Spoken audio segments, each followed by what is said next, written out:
అన్న నమస్తే అన్న. నమస్తే.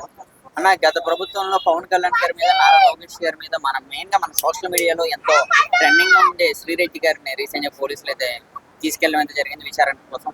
అసలు ఏంటి శ్రీరెడ్డి కోసం ఏం చెప్తారు? చేయడం కోసం చెప్పేది ఏం లేదా, నాకు బాటివాని నోటీస్ ఇచ్చి పంపించేశారు అంతే. ఫర్దర్ ఇన్వెస్టిగేషన్ ఉంటుందని చెప్పారు, ఆమె రమ్మన్నారు, వస్తా అని చెప్పింది ఆమె అంటే. అంతకంటే మీకు ఏమన్నా అంటే ఎందుకని శ్రీరెడ్డిని అరెస్ట్ చేశారు? ఎందుకు ఎవరు శ్రీరెడ్డి గారు పోలీస్ స్టేషన్ అదే ఆమె ఇంతకుముందు మాట్లాడిన మాటల్లో అసలు ఎవరన్నా నేను ఇన్ఫ్లుయెన్స్ చేసి మాట్లాడారా, డబ్బులు ఇచ్చి మాట్లాడారా, లేకపోతే నీ వ్యక్తిగతమా, అసలు ఎందుకు అట్లా మాట్లాడాల్సి వచ్చిందని చెప్పేసి ఇన్వెస్టిగేషన్ పిలిపించారు పోలీసులు. ఇన్ని రోజులు బెంగళూరులో ఎక్కడ దాక్కున్నది పట్టుకొచ్చారు. పలుగులో ఉన్న ఎలక పొగ పెడితే బయటకు వస్తుంది కదా, పొగ పెట్టారు, బయటకు వచ్చింది. ఓకే, రీసెంట్ గా పోషాన్ గారు అరెస్ట్ చేస్తే పోషాన్ గారు ఏమో మరొకరు పేరైతే చెప్పారు, మరొక మంత్రి గారి పేరు. మరి శ్రీరెడ్డి ఎవరు? మంత్రి కాదు ఆయన, సలహాదారుడు. మంత్రి కాదు ఆయన, ఒక సలహాదారుడు. 55 మంది సలహాదారులలో ఈయన ఒక సలహాదారుడు. కాకపోతే ఈయన మెయిన్ సలహాదారుడు. అది అందరూ తెలుసు. సజ్జల రామకృష్ణారెడ్డి, వాళ్ళ కొడుకు భార్గవ్ రెడ్డి, ఆయననే ఇప్పుడు నాకు డబ్బులు ఇచ్చారు, ఇట్లా వచ్చి మాట్లాడాను, వాళ్ళు ఇచ్చే స్క్రిప్ట్ ఇస్తే మాట్లాడని చెప్పారు. ఇంకేందంటారు అంటే ఈయన స్క్రిప్ట్లో రాసేది, ఈయన డైరెక్షన్ చేసేది ఈయననే. పోసాని కృష్ణమూర్తి గారు అంటారంటే ఆయన పెద్ద లెజెండరీ డైరెక్టర్. చాలా పెద్ద పెద్ద సినిమాలు చేశాడు ఆయన, మంచి మంచి సినిమాలు చేశాడు. అసోంటి ఆయనకు కూడా మీరు స్క్రిప్ట్ ఇచ్చి తిట్టిచ్చారు బూతులు అంటారంటే ఇంకా నేను అర్థం చేసుకున్నాను ఎట్లా ఉన్నదో పోయిన గత ప్రభుత్వం. శ్రీరెడ్డికి ఎవరు రాశారు? ఆమె అది నోరో లేకపోతే ఇంకేదో తెలియదు, కానీ ఆమె డైలాగ్ ఏంటంటారు అంటే నోరు తెచ్చేసి ఆటోమేటిక్ వచ్చేస్తాయి అన్నట్టు. ఆ స్వభావం ఉంది మాకు. చూస్తే పవన్ కళ్యాణ్ గారు, అమ్మ గారిని, పవన్ కళ్యాణ్ గారిని, ఆఖరికి వాళ్ళ పిల్లల్ని కూడా ఆమె గతంలో మాట్లాడి అందు గురించే కదా పిలిపించారు. ఎందుకు మాట్లాడావు, ఎందుకు అసలు అంత మాట్లాడాల్సిన అంత అవసరం ఏముందనే కదా పిలిపించారు. ఇష్టారాజ్యంగా ఏదో ఏర్పడితే వాళ్ళని మాట్లాడేసేస్తే అయిపోద్దా? అసలు నీ వాళ్ళు నేను ఏమన్నా వ్యక్తిగతంగా మాట్లాడారా, లేకపోతే తిట్టారా? నువ్వు ఎందుకు అలా తిట్టాల్సి వచ్చింది, ఎందుకు మరీ అంత బూతులతో ఎందుకు రెచ్చిపోవాల్సి వచ్చిందని కాబట్టే పిలిచారు. ఇప్పుడు ఆమె ఎన్నో లేదో బయటకు వచ్చేసి నన్ను క్షమించండి, కూటమి ప్రభుత్వం వచ్చింది కాబట్టి ఇక నన్ను అందరూ లోకేష్ అన్నయ్య నన్ను క్షమించండి, అనిత గారికి క్షమించండి, పవన్ కళ్యాణ్ గారికి క్షమించండి అని దండాలు పెట్టేస్తే అయిపోతుందా?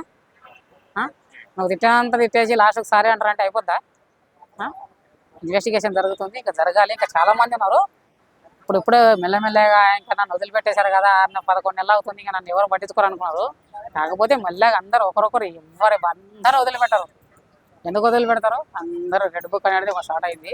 ఎవరైతే చెప్పారో ముందే నేను రాస్తున్నాను, ఎవరైతే ప్రభుత్వానికి వ్యతిరేకంగా పని చేస్తున్నారో అందరి పేర్లు బయటకు వస్తాయి. ఇష్టరాజ్యంగా మాట్లాడిన వాళ్ళు అందరూ బయటకు వస్తారని చెప్పారు. వస్తున్నారు మెల్లగా, ఒక్కొక్కరు బయటకు వస్తున్నారు. నిజాలన్నీ బయటకు వస్తున్నాయి. మొన్నటిదాకా పోసాని కృష్ణమూర్తి వచ్చారు. అంతకంటే ముందు మన షర్టు హ్యాంగర్ కొన్న షర్ట్ వేసుకొని వస్తాను ఆయననేమో అసలు ఆయనకు బేలు వచ్చినట్లు కూడా తెలియదు, కనీసం దగ్గపోయినట్లు కూడా తెలియదు. ఇప్పుడు తీసుకుపోయి బొక్కలో పెట్టేస్తే చెప్తున్నాడు నాకు 3rd డిగ్రీ ఇచ్చారు, ఆ డిగ్రీ ఇచ్చారు, ఈ డిగ్రీ ఇచ్చారు. నీకు ఉన్నదిగా లాయర్ డిగ్రీ, ఏం చేస్తున్నావు మరి? లాయర్వే కదా నువ్వు, ఏ సెక్షన్లో ఉండాలి, ఏది ఇస్తుందని తెలుస్తుంది కదా. వాళ్ళ మమ్మీకి ఫోన్ చేసేసి అంటారంటే వాళ్ళ మమ్మీ చెప్తుంది పాపం, తప్పుగా మాట్లాడకూడదు ఆమె గురించి. ఒక మగవాడిని కన్నదంట ఆమె. ఆ మగవాడు వచ్చేసి నేను దళితుడిని, నన్ను ఇలా పోలీసులు ఇలా అంటారంటే మరి దళితుడు ఆ రోజు నీకు తెలియదా? ఒక దళితులుగా నీకు ఎంత మాట్లాడాలని చేసి పవన్ కళ్యాణ్ నీ పిల్లలను డాష్ డాష్ డాష్ అని మాట్లాడినప్పుడు తెలియదు నువ్వు దళితుడా అని తెలియదా? ఏదో ఇప్పుడు కుటుంబ ప్రభుత్వం వచ్చేసిందాడు, నేను ఏదో అరెస్ట్ చేసిందాడు, నేను దళితుడాన్ని నీకు గుర్తుకొచ్చిందా? దళితుడు అంటే ఏదో పడుతుంది మాట్లాడతారా? అసలు ఎందుకు మాట్లాడతాం అంత మాటలు? ఏదో వాళ్ళు వచ్చారు, నెక్స్ట్ మళ్ళీ జగన్మోహన్ రెడ్డి వస్తారు, ఏదో ఊహించుకున్నారు, ఏదో తిరగమారిపోయింది అది. జనాలు అన్నీ గమనించే ఉన్నారు. ఏం ఇవ్వాలో జనాలు అందరికి తెలుసు కాబట్టి ఆ సీట్లు ఇచ్చేసి అక్కడ కూర్చోబెట్టారు. ఇప్పుడు ఈ కలుగులో ఉన్న ఎలకలన్నీ బయటకు వచ్చేసి ఇది తప్పురా అని ఇప్పుడు తెలుసుకొని ఇప్పుడు క్షమాపణలు అవి జరుగుతున్నాయి. సో ఇప్పుడు కూడా ఎవరైనా సరే, వీళ్ళైనా సరే వాళ్ళైనా పర్లేదు, మన లిమిట్ ఎంతవరకు ఉందో అంతవరకు మాట్లాడాలి. మన లిమిట్ క్రాస్ చేసేసి వ్యక్తిగతంగా మనం ఎవరిని తిట్టకూడదని ఇప్పటివరకైనా తెలుసుకున్నారు. సో ఫర్దర్గా ఏంటంటారంటే ఈ సోంటలని కాదు, కుటుంబ ప్రభుత్వాన్ని కాదు, ఎవరైనా సరే వ్యక్తిగత జీతాల గురించి వెళ్ళకండి. ఇక ఆమె గురించి ఏం చెప్పండి మనం రోజా గారి గురించి.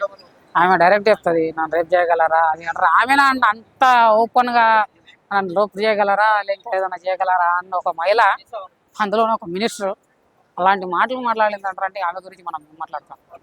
మరి దీనికి సంబంధించి అంటే ఆమె గతంలో మరి పార్టీకి ఎంత సపోర్ట్ చేశారు కదా శ్రీరెడ్డి గారు, మరి ఆమెకి ఏమైనా పార్టీ నుంచి ఏమైనా సపోర్ట్ వచ్చే అవకాశం వచ్చి వైసీపీ ఎమ్మెల్యే వచ్చి మాట్లాడారు కదా, వైసీపీ ఎమ్మెల్యే వచ్చి బయటకు వచ్చేసి సపోర్ట్ ఉండమని మాట్లాడుతున్నారు.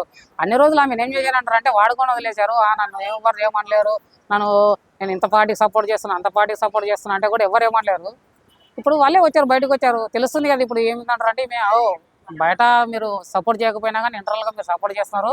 శ్రీరెడ్డి మీ మనిషే, ఆ మహాపతివత మీ పార్టీ అధ్యక్షురాలు, పెట్టుకుంటే బూతుల మాత్రి అట్లా కూడా బూతులకు కూడా ఏమైనా ప్రత్యేక స్థానం ఇచ్చేసి ఎలా తిట్టాలని చెప్పేసి పెట్టుకుంటే బాగుంటుంది, పార్టీకి ఇంకా మంచి జరుగుతుంది అనుకుంటున్నాను. థ్యాంక్ యూ అన్న.